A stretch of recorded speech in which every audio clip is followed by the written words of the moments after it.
బీరకాయ పెసరపప్పు కూర చేస్తున్నా. మందం గిన్నె పెట్టుకోవాలండి. గిన్నె వేడెక్కిందండి, 2 స్పూన్ల ఆయిల్ వేసుకోవాలి. నూనె వేడెక్కిందండి, తాలింపు గింజలు, జీలకర్ర ఆవాలు, అలాగే పచ్చిమిరపకాయలను, ఉల్లిపాయలండి, కొద్దిగా అల్లం వెల్లుల్లి పేస్ట్ అండి, కొద్దిగా పసుపు వేసుకోవాలండి. ఇందులో ముందుగా నానబెట్టుకున్నాండి పెసరపప్పు, ఒక చిన్న కప్పు నానబెట్టుకున్నా. ఈ పెసరపప్పు కూడా ఇందులో వేసేసుకోవాలి.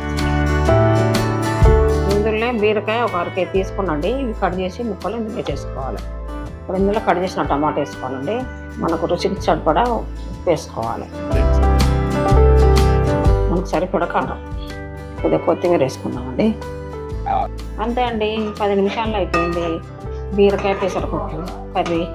మీలో ఎంతమంది బీరకాయ పెసరపప్పు కూర ఇష్టమైతే ఇష్టమండి, ఇష్టం లేకపోతే ఇష్టం లేదని కామెంట్ బాక్స్లో తెలపండి. నచ్చిందండి వీడియో, నచ్చితే ఒక లైక్ కొట్టండి. మరో మంచి రెసిపీతో మేము ముందుకు వస్తాం. బాయ్.